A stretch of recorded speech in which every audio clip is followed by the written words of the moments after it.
በእውነት በጣም አሳዛኝ ነው። እናትና ልጅ የተካተቱበት ነው።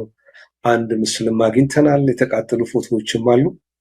ከአሶሳ ተነስቶ ጉባ ወረዳ ማንኩሽ ከተማ ካደረ በኋላ ጠዋት አይሲድ ቀበሌ ከሚባለው 5 ኪሎ ሜትር ርቀት ላይ ከቀኑ 6 ሰዓት የጉሙዝ ታጣቂዎች በፈጸሙ ጥቃት እናትና ልጅን ጨምሮ ከ30 ሰው በላይ መገደላቸው ተሰምተዋል። 3 ባሶች ተቃጥለዋል። እንግዲህ በርካቶችን አግተው ወስደዋል። የቆሰሉም አሉ።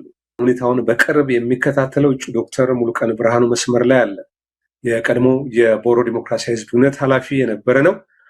አቶ ሙሉቀን ስለ ጊዜ አመሰግናለሁ። ትላንት የሰማነው ዜና እጅግ ልብ ሰባሪ ነው። ምናልባት መረጃውን በደንብ ማጥራት አስፈላጊ ሆኖ ስላገኘ ነው አሳድረነዋል። እንደው ለዜና እንኳን የሚቀርብ በማይመስልበት ሁኔታ ይሄ ሁሉ ወንጀል ተፈጽሞ እንደው ሚዲያዎችም የመንግስት ሚዲያዎችም የክልሉ መንግስትም ድምፁን አጥፍቶ ተቀምጧል።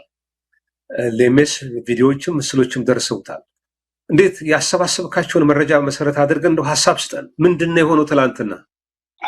እሺ ወንዴ በጣም ነው ማመሰግነው። ያው እንግዲህ አንተም እንደገለጽከው ትናንትና በእውነት የተፈጠረው ነገር እንግዲህ በጣም ለመናገር የሚከብድ በጣም እንደው ይህ ነው ለማለትም በጣም አዳጋች የሆነ ነገር ነው። ያው እንደው ትናንትና ሆነ እንጂ መተከል ቤንሻንጉል ክልል መተከል ላይ እየተፈጸመ ያለው የንጹሃን ሞት፣ ጭፍጨፋ፣ የንብረት ውድመት፣ መፈናቀል ከጊዜ ወደ ጊዜ እየተባባሰ ነው የመጣውና እንግዲህ ትናንትና ግንቦት 4 መጀመሪያ ግንቦት 3 ከአሶሳ ወደ ግልገል በለስ ጉዞ የሚያደርጉ መኪናዎች ህዝብ የጫኑ መኪናዎች ያው በአንድ ቀን ስለማይገባ ግንቦት 3 ከአሶሳ ተነስቶ በጉባ ወረዳ ማንኩሽ ከተማ አድረው ትናንትና ግንቦት 4 ጉዞቸውን ወደ ግልገል በለስ እያደረጉ ባሉበት ሁኔታ በማንኩሽና በግልገል በለስ መካከል አንድ ከተማ አይሲድ ትባል ከተማ አለችና እዛች ጋር 5 ኪሎ ሜትር ርቀት አካባቢ እነዚህ የጉሙዝ ታጣቂዎች ጉሙዝ አውጪ ነን የሚሉ ጉሙዝ ነፃ አውጪ ነን የሚሉ ታጣቂዎች መንገድ ላይ እንግዲህ ባሶቹን አቁመው ባሶቹ ላይ ከፍተኛ ተኩስ ከፍተው እንግዲህ ባስ ውስጥ የነበሩትን ህዝቦችን በሙሉ በአሰቃቂ ሁኔታ ጨፍጭፏል፣ ገለዋል። እንግዲህ ለጊዜው በደረሰኝ መረጃ መሰረት አሁን እጅ ላይ ባለው መረጃ መሰረት ባጣራሁት መረጃ መሰረት ከ35 በላይ ንጹሃን ያን ቤተሰብ አባላት ጨምሮ እናትና ልጅን ጨምሮ በአሰቃቂ ሁኔታ ተገለዋል። ከ50 ሰው በላይ ደግሞ ከባድ የአካል ጉዳት ደርሶባቸዋል። በርካቶች ደግሞ ታግተው ተወስደዋል ማለት ነው። የት እንደደረሱም አይታወቅም። እንግዲህ ሹፌሮችን እንግዲህ የመኪና ሹፌሮችን ጨምሮ ነው እንግዲህ የጥቃቱ ሰለባ የሆኑትና መተከል በአጠቃላይ የደም ከሆነ በጣም ቆይተዋል። ህዝቡም እንግዲህ ከባለፈው ከ2012 ዓ.ም ጀምሮ ይህ የለውጥ መንግስት የሚባለው መንግስት ከመጣ ጀምሮ መተከል የደም ቀጠና ነው የሆነው። የንጹሃን ሞት፣ መፈናቀል፣ ጭፍጨፋ ዘግናኝ ይሆናል። ለጆሮ ሁሉ የሚሰቀጥጥ አይነት የሰው ልጆች ላይ የማይፈጸም አይነት ጨካኝ በጣም አረመናዊ አይነት ድርጊት የተፈጸመ ነው የሚገኘው እና በጣም በእውነት በጣም ነው የሚያመው፣ በጣም ነው የሚያሳዝነው። በርካታ ህጻናት ሁሉ፣ አዛውንቶች ሁሉ፣ አረጋውያን ሁሉ፣ ነፍሰ ጡር እናቶች ሁሉ ጭምር ነው የተገደሉት እና በጣም ነው ውስጣችን በጣም ነው የጎዳው። እንግዲህ የመተከል ህዝብ እንግዲህ ከጊዜ ወደ ጊዜ ሰላሙ ይሻሻላል ብሎ ተስፋ ቢያደርግም ከጊዜ ወደ ጊዜ ከድጡ ወደ ማጡ እንደሚባለው ሁሉ ችግሩ በጣም የተባባሰ ነው እየሄደ ያለውና ህዝቡ እንግዲህ ለማን አቤት ይበል እንግዲህ ለማታ አቤት ይበል እንግዲህ አቤት ቢለው የመንግስት የመጀመሪያው ተደራሽ የመጀመሪያው ኃላፊነት ጥቂቷ ትንሿ የምትባለው የዜጎችን ሰላምና ደህንነት ማስጠበቅ ነበር እና ይህን ደግሞ ማድረግ አልቻለም። እንደውም የሚመስለውም በእኛ ግምገማም እኔ በደም እይታ የክልሉ ከፍተኛ አመራሮች ላይ ከነዚህ ጸጥታ ኃይሎች ከነዚህ ታጣቂዎች ጋር ከጉሙዝ ታጣቂዎች ጋር ግንኙነት ሳይኖራቸው አይቀርምና ባለፈውም እንደዚህ የዛሬ 5 ዓመት አካባቢ 5-6 ዓመት አካባቢ በኩጂ ላይ ያ ጅምላ ጭፍጨፋ 2013 ዓ.ም የተፈጸመው ላይ እንደዚሁ የክልሉ ከፍተኛ አመራሮች እጃቸው አለበት። ዛሬም እንደዚህ የተፈጸመው እኛ ከመንግስት የጸዳ ነው ብለን አናምንም። ለዚህም ነው መንግስት እንግዲህ ይህ ሁሉ ዘግናኝ የሆነ ጭፍጨፋ ተፈጽሞ ጸጥ ረጭ ምንም እንዳልተፈጠረ አድርጎ እነሱ የሚያስጨንቃቸው የምርጫ ነው፣ ስልጣን የሚያገኙት ነው የሚያስጨንቃቸው። ስለ ምርጫ ነው ቀኑን በሙሉ ምረጡን ብልጽግና ምረጡ፣ ሰንደር ምረጡ እያሉ ነው ሲጮሁ ያሉ። ትናንትና ህዝቡ በአሰቃቂ ሁኔታ እየተጨፈጨፈ የተገደለ እነሱ እዛ ጎን ለጎን በጎን እነሱ የሚያስጨነቃቸው የንጹሃን ሞት፣ የንጹሃን መጨፍጨፍ፣ የንጹሃን መገደል፣ መፈናቀል አይደለም፣ የአካል ጉዳት አይደለም።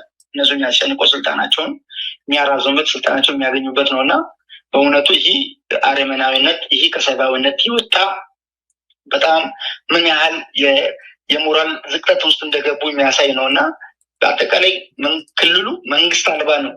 መንግስት አልባ ከሆነ ሰነባብቷል። በአጠቃላይ ቢያንስ ላለፉት 5-6 ዓመታት ውስጥ መተከል ውስጥ ያልተፈጸመ አይነት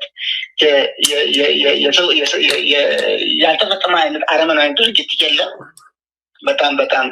በጣም ከመጠን በላይ ህዝባችን በጣም ከፍተኛ የሆነ ጉዳት ሰለባ እያጋጠመው ነው ያለውና እንግዲህ ለማና ቤት ይባላል። ምንድነው አላማው ግን አቶ ሙሉቀን? 3 በህዝብ ማመላለሻ ይጓዙ የነበሩትን ንጹሃን ዜጎች ገሎ አግቶ ባሱን አቃጥሎ መሄድ አላማው ምንድነው? ምናልባት ይሄ ጉምዝ ታጣቂ የሚባለው ራሱ የቤኒሻንጉል መስተዳደር ውስጥ አሻድለኝ ጨምሮ አንዳንዶቹ እጃቸው አለበት የሚባል ነገር አለ። እንደው አሁን ባለው ተጨባጭ ሁኔታ በሌላ በኩል እንደው የጉምዝ ታጣቂ አንድን ብሔር ወይም ማህበረሰብን ያነጣጠረ ጥቃት አቁሟል። ከዚህ ቀደም ግልገል በለስ ላይ ማረሚያ ቤቱን ሲያጠቃ ያንን አልፈጸመም ተብሎ ነበር። ዛሬ ተገልብጠዋል። እንደው ይሄንን እነዛው የተደራጁት ሰዎች ናቸው ወይ የፈጸሙት? ምናልባት የጎንዮሽ ግጭቶች እንዲባባሱ የኦህዴድ ብልጽግና ፍላጎት አለውና እንደው የሆነ የተቀነባበረ ሴራ አለ፣ ከዚህ ጥቃት ጀርባ አንድ ተንኮል አለ የሚሉ ወገኖች አሉ። እስቲ እነዚህ ነገሮች በተረዳህበት መልኩ መሬት ላይ ካለው መረጃ አንጻር ትንሽ ማብራሪያ ብትሰጠኝ። እንግዲህ ወንድ እኔም ለመግለጽ እንደሞከርኩት እውነት ለመናገር ይሄ የመንግስት እጅ ንጹህ ነው ብለን እኛ በታሪክ አላምንም፣ ምንም አናምንም። እኔ እንደግለሰብም እንደ አካባቢ ተወላጅም በታሪክ መንግስት ከዚህ እጁ ንጹህ ነው የሚል ምንም አይነት ሀሳብም የለኝም። እኔ የመንግስት እጅ አለበት ብዬ ነው እኔ መናገር የምችለው ማለት ነው። ቢኮዝ መንግስት እውነት እንደው የንጹሃን የዜጎች የንጹሃንን ሰላም ደህንነት ማስጠበቅ ቢሆን ነው የሚያስጨንቀው፣ እንደዚህ አይነት ነገር ውስጥ እጁ ድርጅቱ እንኳን ባይኖርበት ቢያንስ ሌላ ቢቀር እንኳን መግለጫ ያወጣ ነበር፣ ይህን ድርጅት ያወግዝ ነበር። ይህን ድርጅት እየሰማ እንደዚህ አይነት ዘግናኝ የሆነ ነገር በጣም በከፍተኛ የጦር ወንጀል የተፈጸመን ነገር ያየ መንግስት ዝም የሚል ከሆነ ይህ ማለት የእሱ እጅ አለበት ነው።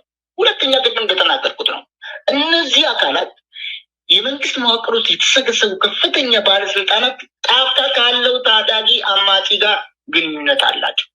ይህ ሙሉ መንግስት ራሱ ከዚህ በፊት እኮ መንግስት ነኝ ባይ እኮ ግምገማ አድርጌ ስለላ አድርጌ ደርሼባቸዋለሁ ብሎ ከፍተኛ የክልሉ ባለስልጣን ከምክትል ፕሬዝዳንት ጀምሮ አስሮ እስር ቤት አጉሮ ነበረ። ከዛ ከ1 ዓመት ከ2 ዓመት በኋላ ይቅርታ ምናምን ሰጥቷቸው ማለት ሶሳት ምንድነው የሚያሳየው?